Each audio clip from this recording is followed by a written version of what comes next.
Good morning, sports fans from all around the globe. I am your host, Jeff Dawson, East Coast Sports Investors, and this is your breakfast bankroll for Tuesday, May 3rd, 2022. And it's one of the busiest weeks of the year. Last night, the start of the NHL Playoffs.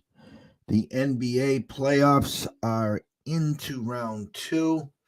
Of course, we have MLB. It's Kentucky Derby weekend. They will be running for the Roses on Saturday from Churchill Downs. A lot to talk about. The world is ending in Edmonton. They're dancing in the streets in Toronto. The Bruins just keep on losing to the Hurricanes. They've been outscored now 21-2. But we'll talk a little about them. The score was a lot closer than it was. Actually, they trailed 2-0, made it 2-1, and hit the crossbar. It would have been 2-2, but it is what it is. So you wake up this morning, and again, with the NBA, with the NHL playoffs now, full tilt every day. You got action, and then you got the MLB going. I always talk about the kid in the candy store. If you had a bad week last week and then you had a bad Monday, and you wake up in the morning and you see all this action and you're like, holy shit, not only am I going to get back what I lost last week, not only am I going to get back what I lost yesterday, I'm going to crush them today. I'm going to wipe away all those miseries. You watch. Well, usually doesn't end well. ECSI VIPs, we stuck and stayed with that one game yesterday. Dylan Cease and the White Sox first 5 cashes minus the hook. Our co-host here, Mr. Riley Magnuson, will be talking about he was one of the I won't even give out an attendance there because I'm not like that. I don't care if there was 2 people at the damn game and I was one of them. So we're not talking Oakland attendance here either. So it's great win for the South Side there. So with that said, if you watched the closing bell or even yesterday in the morning, gave out some good leans. Of course, they come running through. I thought Tampa was ripe for a nice bounce back from McClanahan, and they roll against Oakland. Minnesota found a way to win. The flip in the Toronto Jays game, Yanks win 3-2 there, so that was correct. The Yanks are rolling now. They'll face Manoah tonight, so that ought to be interesting there. and the Braves. I thought the Braves were in a real good spot and a lot of money coming in on Fried, and they win. And as our producer, Mr. Kiefer, sent me a text last night and a picture of Mr. Bassett on the left side of his neck there looked like a little goop or something over there. And as I'm trying to think this out, for a righty, that's hard to get your hand way over here. So I think I remember the Yankee guy and the name's forgetting I'm forgetting his name, but he had the big goop all on the back here. It was a Sunday night game against the Red Sox, and they called him out like in the second inning. If for the older people, if you remember Lester Hayes for the Raiders, and he had the goop on his gloves. Take a look at Mr. Bassett. And it wasn't sunscreen, put it that way. So and I don't think the mosquitoes are out yet. So, but enough with me. Let's get a temperature on the south side. Let's get a feel for how Riley thought his White Sox played, and then a big board today that we'll get into. So without further ado, Mr. Riley Magnuson. Good morning, sir. Morning, my friend. How are things over there? Nice win for us on the south side yesterday.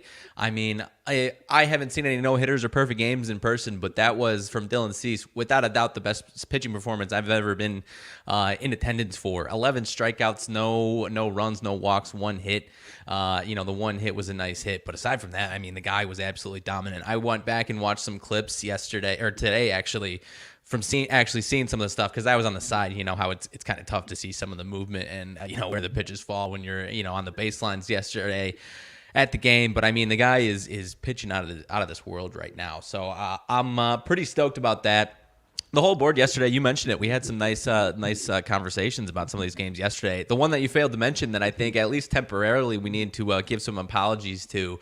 I imagine we'll probably be fading this guy next time around, given some regression angles. But a little apologies to Jake Odorizzi. Nice shutout yesterday. Gets the Astros the win. We were pretty low on the guy yesterday, and I stayed away from that one completely. But like I said, I think that might give us some a nice favorable matchup next time around. It might be a nice fade spot next time around. But at least temporarily, we got to give some apologies to that guy.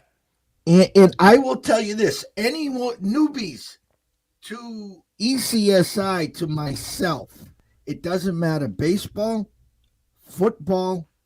I will tell you this, guys. If I had tomorrow's newspaper, I couldn't hit a total. It just doesn't matter. And that one screamed over, and Odorizzi looks like Verlander yesterday. And it's amazing. We could get two of the most high-powered college offenses that play no defense, like a back in the day, a Texas Tech versus, I don't care, whoever you throw, Alabama. Yeah. Under over 72, and at halftime it's 3-0.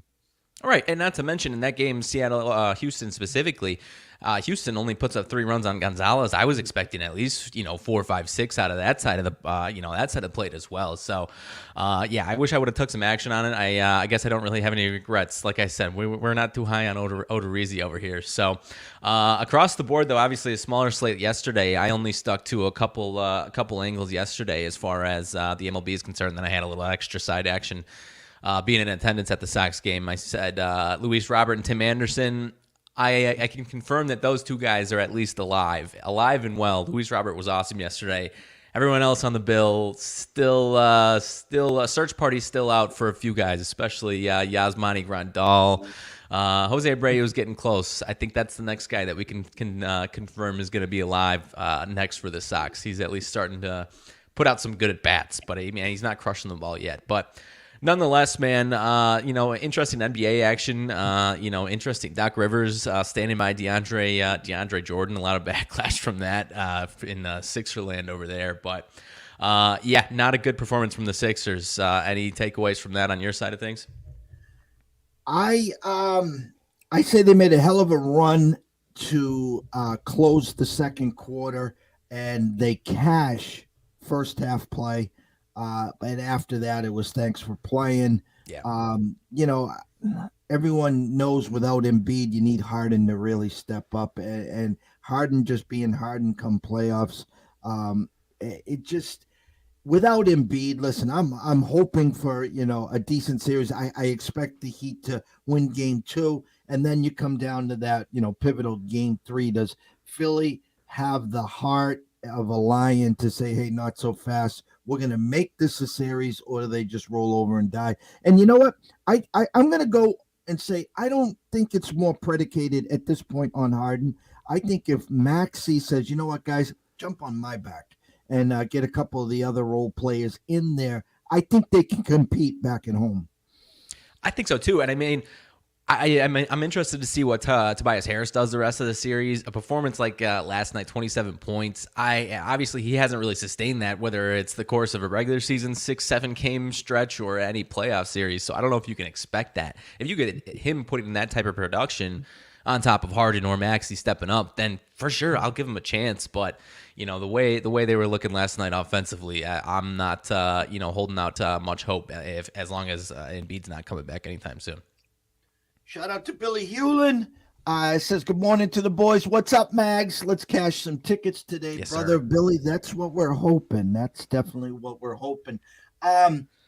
And late run by the Mavs, and not enough, obviously. The Suns prevail, and I think, again, that series will be a little more competitive. I think the Mavs have a punching chance again, depending upon Luka. But something was brought up this morning that I think was real smart. He said, "Luka, go score your 47. It's okay. We'll see what the rest of the supporting cast can do." And amazing how Vegas works. Phoenix closes the game favored by 6, and I think it landed on 7. Yeah, exactly 7. And we talked about it yesterday. If the Mavs are going to, cover a game like last night or even win these games, it's going to have to be someone else other than Luka to step up and help him out. And we just didn't see that, obviously. We talked about Jalen Brunson yesterday. I was kind of unsure. And maybe I've got some homerism for Jalen Brunson. He comes from Chicago suburbs, about my age group. So I watched him a couple times in high school. So I might have some homerism as far as he's concerned. But he's kind of that guy as far as I think he's the main guy that needs to step up like he did. Maybe not even to the level that he did last series, but even any type of production out of him, over 15, 16 points. I think they need a little more than that. They need someone else on top of that. And, like you said, I think it's going to be a competitive series, more so than we saw last night, despite the run. 2 games in the NBA, both game 2s, Milwaukee and Boston. Boston right now, they said the line's opened at 4, currently 4.5 at Circa, 5 across the rest of the Vegas Strip. Golden State, Memphis, Golden State open at 2. 2 across the Vegas Strip at our friends at South Point, Mr. Chris Andrews, Mr. Jimmy Vaccaro, and the crew at VSiN, now down to 1.5. Can I entice you in Celtics plus 125 to come back and win the series?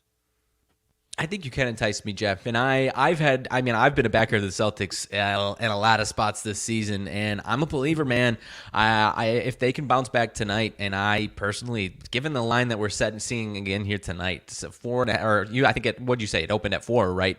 Up to 4.5, I think yesterday, a good part of the day, and now 4.5, 5 in a lot of spots. I'm interested in the Celtics tonight, and if that's the case, you have to be. If you're interested in the Celtics tonight to cover the spread, let alone win the damn game, I think you got to be interested in them to take the series at some plus money action right there. So I'm with you. I think they get some bigger performance offensively from a couple guys here. I think they, make their right adjustments. Like I was saying yesterday, I don't want to sound like a broken record, but I don't think they're going to have an issue making adjustments like the Bulls did last series, because that's what, the lack of adjustments for the Bulls absolutely crushed. I mean, I don't think they would have won the series, but it caused them embarrassment as opposed to competitive series. And I think the Celtics bounce back and find some nice adjustments here tonight.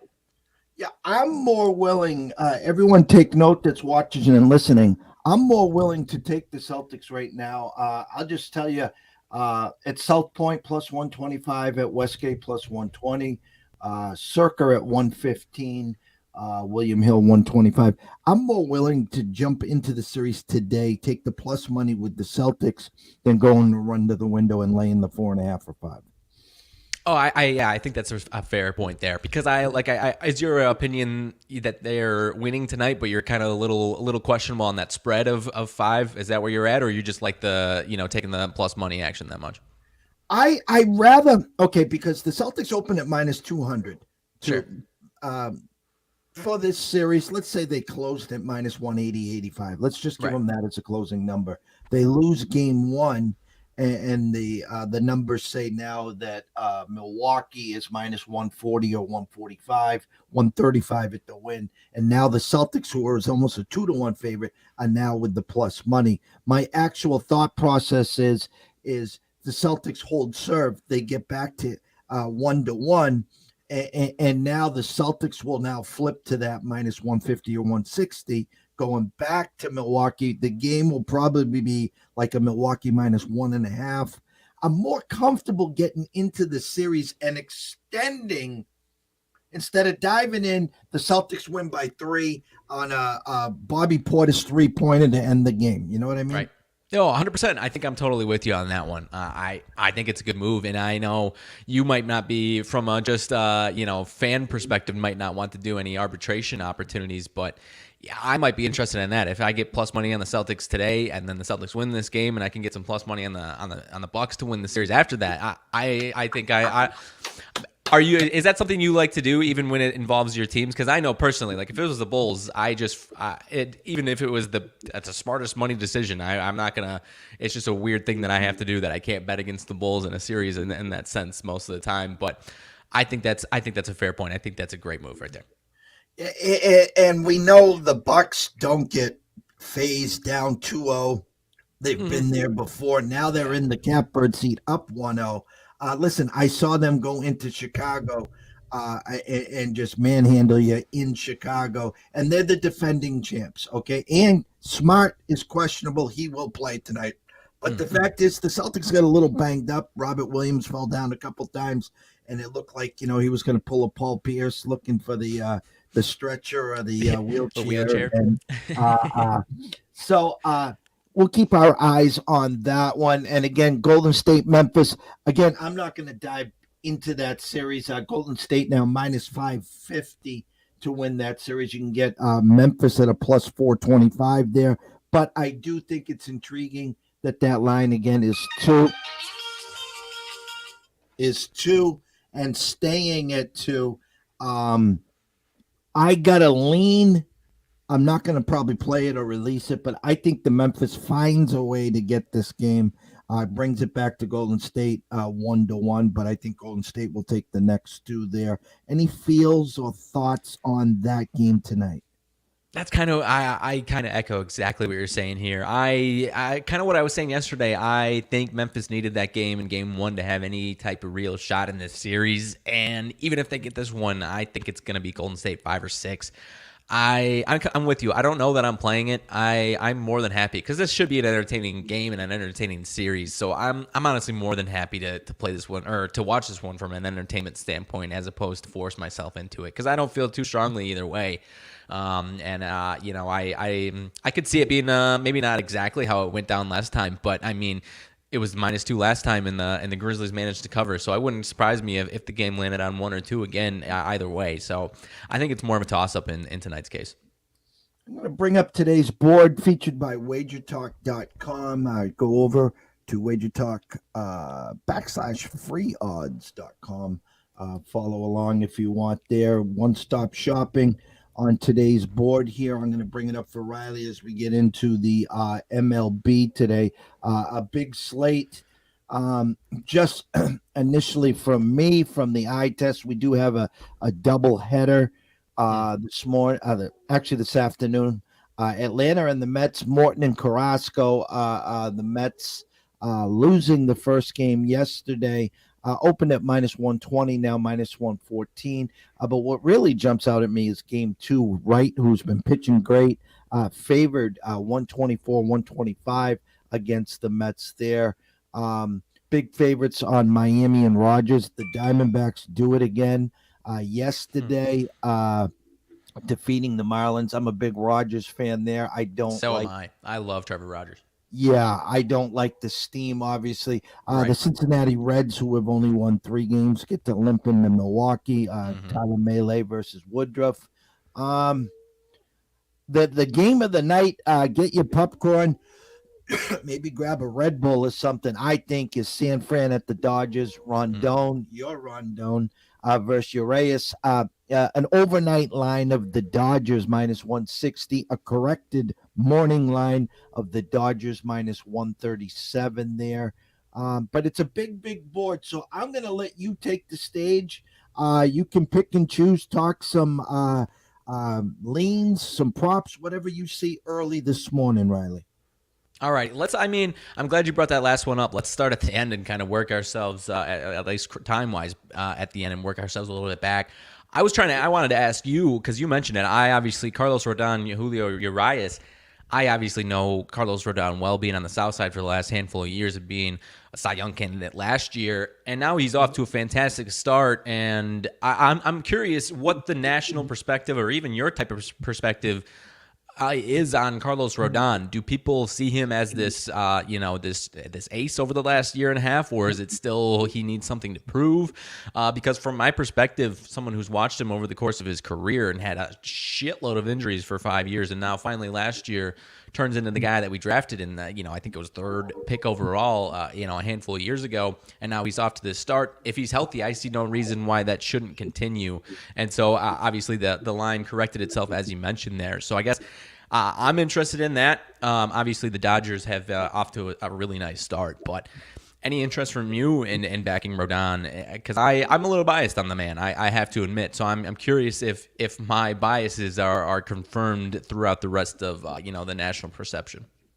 I He's been lights out. Yeah. What I do here from our perspective is really respect and trust the opening number. Now, with that said, it was a 160 overnight. Now they corrected to 137. They're gonna get the Dodger money at 160. Let's say it's gonna be all Sam Fran money for the value. Uh, uh, I under over a 7. For value's sake, I like Sam Fran in the spot. I like Rondon. Now, if you're looking for pure numbers' sake, when are you going to get the Dodgers minus 137 at home? You're not That's going fair. to get it very That's often. fair. So, Yeah. so that gets that serve and volley going back and forth, Riley. Right. Yeah. And at the end of the day, I think I'm because I think that was kind of it at the end of the day. I mean, with how good Carlos Rodon has been, and I feel like enough people understand that seeing them at that number is probably enticing to a lot more people than it is. Kind of how you ended it at the end there. Because I didn't see it from that perspective because I wasn't, I whenever I have a bias, I try to keep myself out of it for the most part. And I think that's a fair angle to look at. The next one down, working back a little bit. You mentioned as far as totals, at the first couple of weeks of the season before they kind of corrected themselves because the games were falling, way under, and then the numbers kind of corrected themselves. The last week or so, I have not been playing too many totals. This next one was one I at least wanted to talk about and see if you had any, or see if my thought process is even on the right track here. Tampa Bay and Oakland, over under of 7. I was interested in the under the 7 in this one, getting minus 120 under 7 in a lot of spots here. Yarbrough, his first start of the season this year against Blackburn. We talked about that Oakland offense, and I believe, if I'm not mistaken, they only put up 1 run yesterday. They're kind of falling off of a cliff, and from my perspective, it's the offense. I guess both sides is falling off a cliff right now, but I think consistently this offense is gonna struggle, and I think it continues here today. Am I crazy to think this one goes under 7, or is Tampa Bay put up 5-6 runs again here today? Well, it's funny. Mitch and Paulie was talking about the bad beats on VSiN today, and I think the under over yesterday was 7.5, and it was 6-1 after 5. So anyone with the over there is just like, the good thing about that is this: I know Oakland's going to get to see the ninth inning, so I'm guaranteed 27 outs there. Between the two teams, we just got to scratch one run across, and they did neither, and it ended 6-1. For me, I think Blackburn's been pitching great. Yeah, I 100%. do. That was part of it as well. Yeah. And Yarborough, on the other hand, as you said, first start, what are they going to give him? 3-4 innings. Hope to get him 75, 80 pitches tops. and then go to the bullpen. An intriguing number that it didn't go to 7.5 in my eyes, to be honest with you. Yeah, 100%. And we kind of talked about that Tampa offense as well. I mean, they're kind of hit or miss right now, and I guess it's, do you trust Blackburn enough? I think is the final answer there, and I'm interested. I'm interested as of right now. I agree. And then as far as I didn't have any play on this one. It looks like last I checked, there was a lot of money. Colorado and Washington. I see a lot of people interested in Washington today. Colorado, obviously at home. I think 9-4 to start the season. I think the main concern would be that the Nationals, 2 out of the 3, they won 2 out of 3 from the Giants over these last. I don't know if it was the weekend or if it extended into yesterday. I can't remember. 14 and 11 runs in those 2 wins. So obviously that at some point that's going to regress. But I mean, is there a fear that they can at least spring one more day of that type of production today? Because it looks like the line, I think it opened about minus 155 for the Rockies, and it looks like it's coming down a little bit. So that has me slightly interested in the Nationals. I don't know if I like Eric Fetty enough here in Colorado, because maybe Marquez gives up 6-7 runs and the Nationals put up double digits again, but maybe the Rockies spring for 12-13, you know what I mean? Well, again, opening numbers, overnight numbers, Colorado minus 160. Okay. Right. So it wasn't as big a correction as it was for the Dodgers and San Fran. Right. But to me, it's down to 148 at Circa. It's 139 in Westgate. The only way you could play this game from an outside looking in is to grab the plus money with Washington. Now, for me, they're telling me this is a siren sign for the Rockies today. How do I get into a 160, even a 150? Well, again, I'm not a guy that's going to play a full game minus the 1.5, because the Rockies aren't guaranteed 27 outs. They're guaranteed 24 outs. Okay, so if they bat in the 9th, you either need a walk-off 2-run homer, 3-run homer, or a grand slam. So for me, I would definitely be leaning Colorado here first 5, minus the hook. You probably get it right now around even money, minus 110, 115 there. Scott talked about Freddie has been pitching not bad. I am not a big fan of him. He's burned me a lot. But for me, initially, I think the Rockies would be the right side here. Yeah, and I like Marquez. He hasn't been fantastic himself either. 5.57 ERA to start the season. I think you could probably expect some positive regression from him. If I remember it correctly, he did almost a pretty similar thing last year. Had a slow start and then was on fire, especially at home. So I like Marquez at home. So I kind of like where your head's at. Interested in your thoughts. Obviously, this is the one that I'm by far too biased. Sometimes, like yesterday, I personally have a strong feeling that they're going to have a nice day. Sox and Cubs on it's going to the north side today. 2 games here in the Windy City. I absolutely love this series. As far as rivalry perspective, I've got a ton of people in my life that are Cubs fans, obviously, so it's always a fun back and forth. But the way I'm seeing it so far, it looks like White Sox opened up about minus 145, if I'm not mistaken, down to about 135. Kopech versus Smiley. I mean, whenever the Sox are facing a lefty, obviously only put up 3 runs yesterday against the lefty, but whenever the Sox are facing a lefty, gives me some sense of optimism. I talked about, I think it's like a 2.5 runs per 9 boost lefty compared to righty for the Sox lineup right now. So the same guys that I was talking about, I expect to have some success yesterday. I expect them to have success. Anderson, Robert, Abreu against Smiley again today, but as far as how much money, it looks like a huge public side for the White Sox. So I guess I'm from those perspectives, I'm a little concerned that it's going to be pulling the rug out of the White Sox for whatever reason here. But give me your thoughts on this one. Should I be concerned or should I be feeling good about this one? We last week when the White Sox had lost, I think it was 6 in a row. We were able to sneak in the first 5 and were able to cash. And I thought they were going to get on a roll. We went back to them, and there was no offense to be found. I'm feeling today when I look at him, I'm a big Kopech fan. I like all that he brings to the table. With that said, I'm looking at the number that opened at 140. It's 132 now at the Circa. From Wager Talk, I'm showing 62% of the bets on the Cubs, but 65% of the money's coming in on the White Sox. But it is dipping a little. So initially showing reverse line movement on the White Sox. I'm sorry, on the Cubs side. Uh, I lean your south side here. Now, how do I get into this? Do I take a swing at the first five and not worry about the back end? Uh, Historically, meaning the last year, as you talked about, White Sox versus lefties has been a big plus. So I know Hendricks looked good the other day, but do I want to go back to the well again and say, all right, I'm going to play this full game? Or do you think Kopak has enough edge over Smiley first five?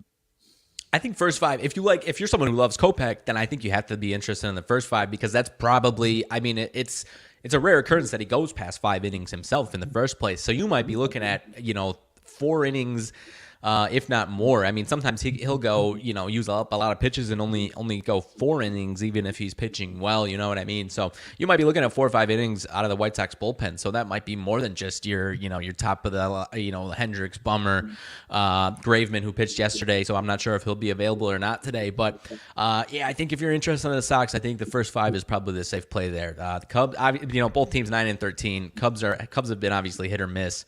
But I think first five is a better look for the Sox here today. All right, I'm going to flip the switch to you now. Noah Syndergaard scratched his last start. He had a stomach bug. He's fine. He's raring to go. The Angels come into Boston. Angels now 15-9. The Red Sox limp home after losing 2 out of 3 to the Orioles at 9-14. Walker's been a surprise. He's pitched very well. Yet the Angels open up minus 125. Now down to 120 at Circa and even down to 115 at South Point. Outside looking in, what's your initial thoughts on that game? My initial thoughts as far as the pricing of this one, it's tough. I'm kind of going back and forth because I think Syndergaard, with the name that he holds and the way he's been pitching, I feel like that there's a little bit of a tax on him already in this season as far as, the general public being absolutely in love with this guy and the way he's pitching. From an outsider, on one hand, no Rendon or Ohtani yesterday. I think Rendon should be back today. I don't know if there's been any news on Ohtani, but he might be questionable again today.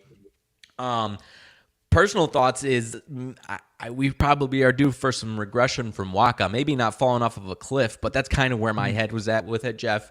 I'm not sure. Maybe Syndergaard's due for some regression as well. But my initial thought was Waka, the way he's been pitching, is probably going to give up or probably do, whether it's today or not. I'm thinking he's going to be due for some regression. So I was interested in the Angels. I'm kind of torn on whether I like the first five or the full game a little bit more. Maybe the first five, given those what we just talked about there. But I'm honestly interested in the Angels in both senses here today. Any other baseball games jump out to you? You mentioned game 2 of that Angels-Mets game. I haven't locked it in yet, and we'll see how it progresses here. I'm slightly interested in game 1 here, and you can call me crazy if you want to. And now it looks like the line's moving a little bit. Morton versus Carrasco. Carlos Carrasco. I think both guys are probably due for a bounce back here. Carrasco was great to start the season and then had a terrible start last time out, so he might be due for a bounce back for the Mets. But Morton, after his last start, was talking about some of his issues because he's been, very bad, obviously. Personally, I think Charlie Morton's due for some positive regression just in general, whether or not it was this game or not. But not only that, but he's actually had some fantastic success against this Mets lineup throughout the course of his career. A very, very strong success. So I'm personally a believer in Charlie Morton, more at least better than he's been for sure. So I'm fairly interested in the Braves again here today. Line's moving a little bit in the opposite way that I'm kind of talking right now. So again, I'm not 100% sold on this one for sure. But I'm at least interested in some positive regression for Morton here. Any thoughts on that one? I have not been a big Morton fan this year. I think he's taken a few lumps and bumps. Yeah. Acuna is back. This could be a playoff matchup come October at some point. Back in the day, Riley, it used to be don't play the first game. Whoever wins the first game, bet against them in the second game. And it was like clockwork. You were hitting about 70% there. Now, pandemic-wise, the 7 innings for the doubleheaders threw us into a little curveball there because Sure. it didn't matter because of the 7 innings. Here, the thing that really again sticks out to me is the fact that Wright is such a, I don't want to say dominant favorite, but listen, this Mets team 16-8 right now, Riley, after Yeah. they lost yesterday. So if you assume Morton wins game one, which they're a small dog, that means the Mets would have lost two in a row and on the verge of losing three in a row, not just three in a row, but three in a row at home. Right. So I think initially you get the edge with Carrasco on paper. On paper, Sure. I would probably pass on game one, see how that game breaks. And if you, let's just say the Braves lose, it gives me more reason to jump back on the Braves for game two.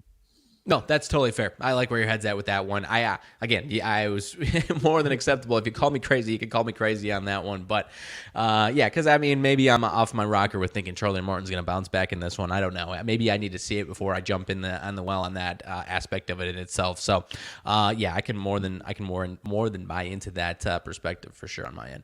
Well, I can then throw you the big soft change up here and say, hey, listen, Braves win game one. Mets have now lost two in a row, and then you're getting plus money on the Mets not to lose three in a row.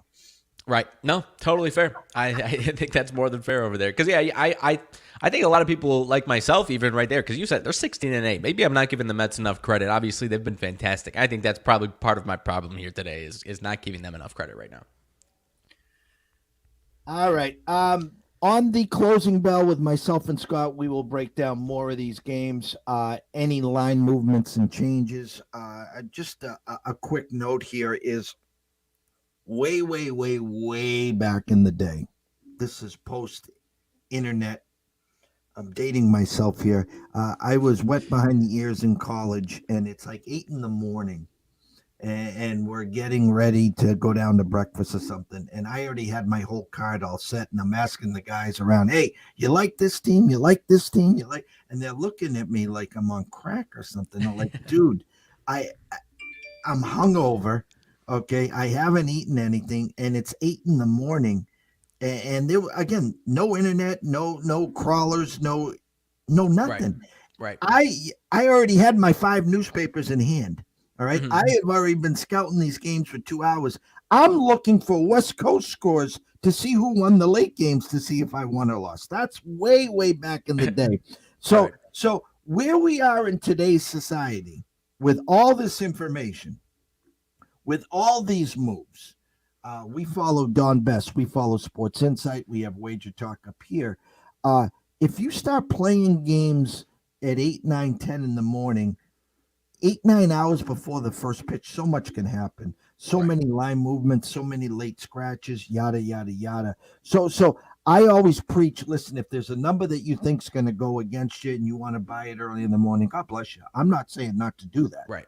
Okay, but to push in your whole card 4, 5, 6 games uh, at 10 a.m., 11 a.m. before first pitch at 7:10, you're gonna get you caught with your pants down more often than not. Let the market move. Let it simmer. Again, this is a 7 course meal here. Okay, you just got the burners on low. Okay, you just simmering the sauce or the gravy, whatever you want to call it. Okay, you're pounding the chicken for the chicken parm. Okay, you're making your pasta later. So kind of embrace the market versus Right. run into the window and say, "Oh, I love this," because that is the kid in the candy store effect.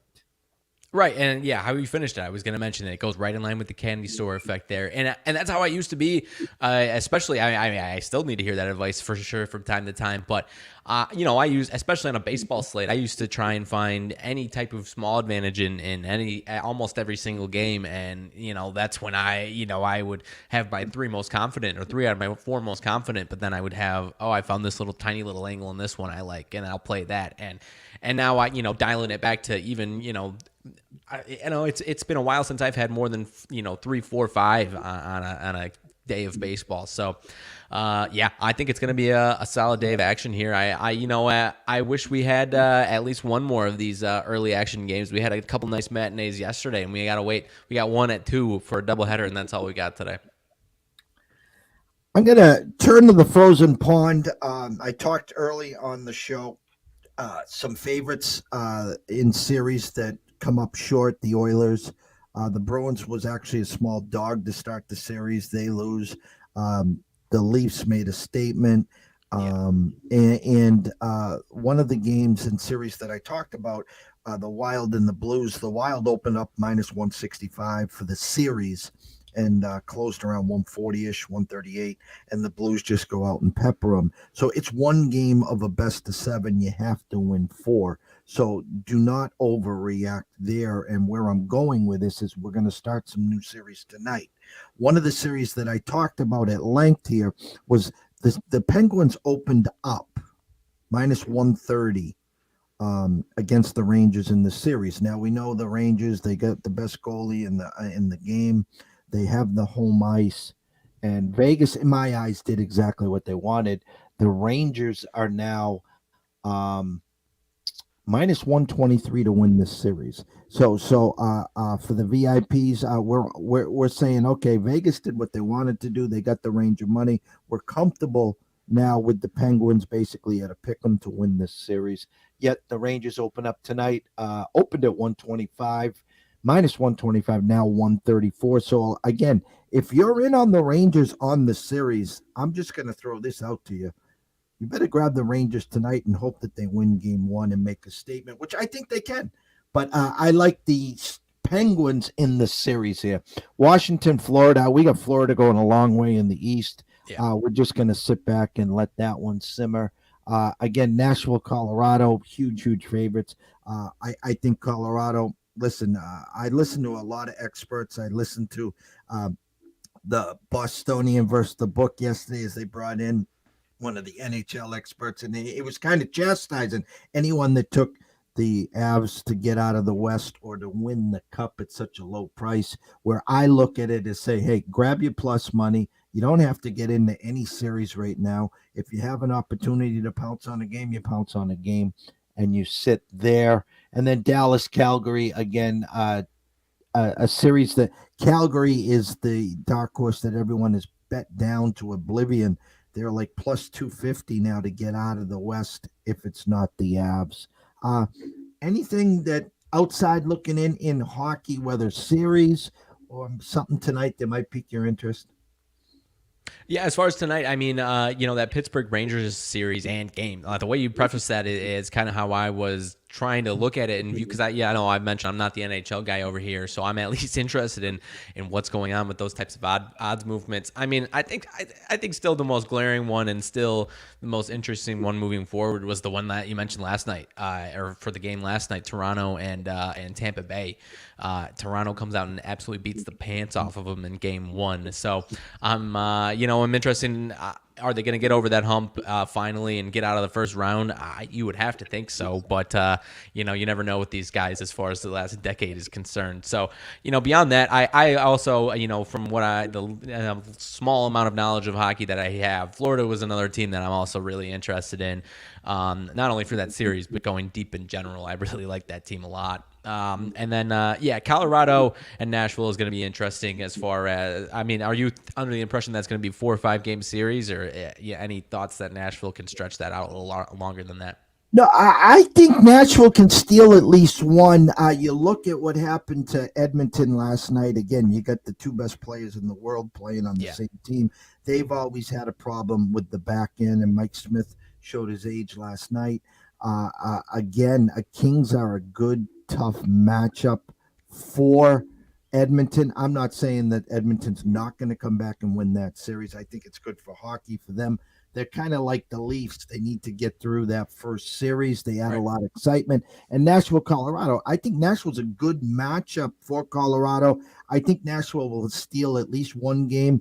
I could see a 5 or 6 game series here. But again, it's hockey. And in the playoffs, that's all it takes is a hot goalie. I mean, the Bruins last night came out and they outshot the Hurricanes 9-1 to start the game. And this is the backup now because the starting goalie Anderson is out. And This guy was making the first save, not knowing where the puck was for the rebound, but yet miraculously it's underneath them or they were Right. able to get it out. So if the Bruins score one or two early, that changes the whole game there. So the hot goalie effect, just look at the Canadians last year. When they're Oh in yeah. the bubble, the worst team in hockey to make the playoffs, and next thing you know, they're in the Stanley Cup. Right. And I don't know that we expect any type of run like that this year. I mean, maybe a Kings team surprising the Oilers might be the dark horse of this playoffs. I don't know. I'm not sure what to expect out of that for sure. But yeah, I'm a humble student when it comes to NHL action, so I can't add too many cents on that. I love watching from an entertainment standpoint, and if someone like yourself or anyone else that I respect gives me some insights on how to get some action on these games, I'm all ears. Any closing thoughts, Mr. Riley? Closing thoughts. I don't think I have too many closing thoughts. I mentioned yesterday I'll be having some. I'll be diving into the what is it, the Wells Fargo. I'm honestly drawing a blank on the tournament this weekend for golf. I'll have my golf blog coming out this afternoon. Is the plan? Wells Fargo Championship is what it is. Interesting odds placement there. The field, it's a pretty solid field, but it's not the the full gambit of everyone in the top 20. Rory is he's the defending champion, the favorite in this one. But I don't think there's any John Rahm, Scotty Scheffler. A lot of those guys aren't in it. So if you find anyone that you really like outside of Rory, essentially, you can probably find some pretty nice odds on just about anyone in this tournament. So I'm excited to dive into it and get my first blog back up in a month or so. So yeah, stay tuned for that one. But aside from that, I've got not too much else here today. For myself, we'll be watching game one from the Mets standpoint and see what happens there and maybe dive into the second game for the ECSI VIPs. Be an afternoon off for you guys as we let the market simmer and try to find some nuggets. We're locked and loaded in the hockey side. And for tomorrow, 11 a.m. Eastern time, Bernie Fratto from Fox Sports Radio will give us 15 to 20 minutes. He is he's traveling this week, but he's given us the privilege to have him on for 15 to 20 minutes talking Trevor Bauer. And so it'll be great to get some insights there. So everyone make sure you're up and ready for that one. At 1:00, we will have our weekly trip across the border with Andrew McGinnis. Talking pucks, props, and whatever else crosses our desk there. And then we will close, obviously, with the closing bell on Thursday, 6 p.m. Eastern Time. 6 p.m. Eastern Time, we will be blessed and honored to have Jeffrey Benson from the Circa. And he is the man behind the desk, setting the numbers, taking all those big bets. We can't wait to talk.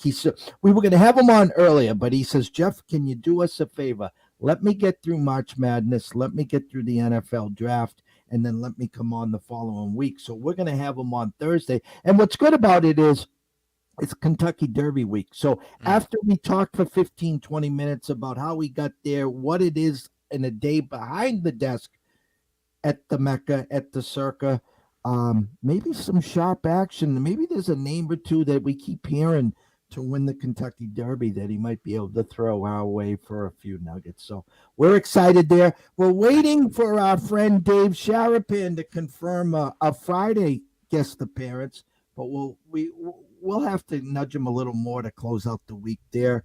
But other than that, if you are wagering early today, or you're going to wager this afternoon or this evening, please do it responsibly. If you have a problem, pick up the phone. There's an 800 number there. Ask for help. Why? Myself and Riley care.